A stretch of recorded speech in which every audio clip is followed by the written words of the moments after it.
দিন কয়েক আগেই গাজা উপত্যকায় শান্তি ফেরাতে পরিকল্পনা পেশ করে মিশর।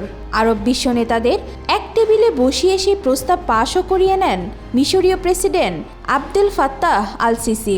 কিন্তু সেই পরিকল্পনার বিরোধিতা শুরু করেছে সংযুক্ত আরব আমিরাত। শোনা যাচ্ছে পরিকল্পনা ভেস্তে দিতে যুক্তরাষ্ট্রের সঙ্গে হাত মেলাচ্ছে দেশটি।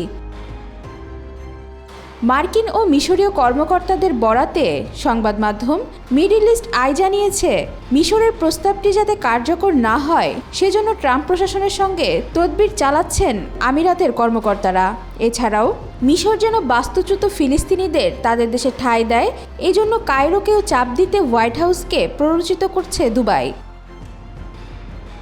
মিশরের পরিকল্পনায় আমিরাতের আপত্তির সবচেয়ে বড় কারণ গাজা তাদের হাতছাড়া হয়ে যাওয়া। তারা নিজেরাই গাজার ভবিষ্যৎ নিয়ন্ত্রক হয়ে উঠতে চান। আমিরাতের কূটনীতিকরা মনে করছেন, যদি ট্রাম্প প্রশাসনের সাথে সম্পর্ক বজায় রাখা যায় তাহলে ভবিষ্যতে গাজা পুনর্গঠনে বড় বিনিয়োগের সুযোগ পাবে আমিরাতের ব্যবসায়ীরা। ফিলিস্তিনি সশস্ত্র সংগঠনের সঙ্গে মিশর গোপন সম্পর্ক রেখে চলছে, এমন অভিযোগ সামনে এনে মুসলিম ঐক্যকে বিপাকে ফেলতে চাইছে আমিরাত। যুক্তরাষ্ট্রের আমিরাতের প্রভাবশালী রাষ্ট্রদূত ইউসুফ আল ওতাইবা ট্রাম্পের ঘনিষ্ঠজন। জানা গেছে, তিনি মিশরের স্বার্থের বিরুদ্ধে অবস্থান নিতে মার্কিন আইন প্রণেতাদের কাছে ধর্ণা দিচ্ছেন। মঙ্গলবার ভোররাত থেকে যুদ্ধবিরতি উপেক্ষা করে গাজায় হামলা শুরু করেছে নেতানিয়াহু প্রশাসন। নির্বিচারে উপত্যকা জুড়ে চালানো হচ্ছে হত্যাযজ্ঞ। তাদের প্রধান লক্ষ্য ছিল আবাসিক ভবন ও শরণার্থী শিবিরগুলো। একদিনেই প্রাণ গেছে 4 শতাধিক ফিলিস্তিনির।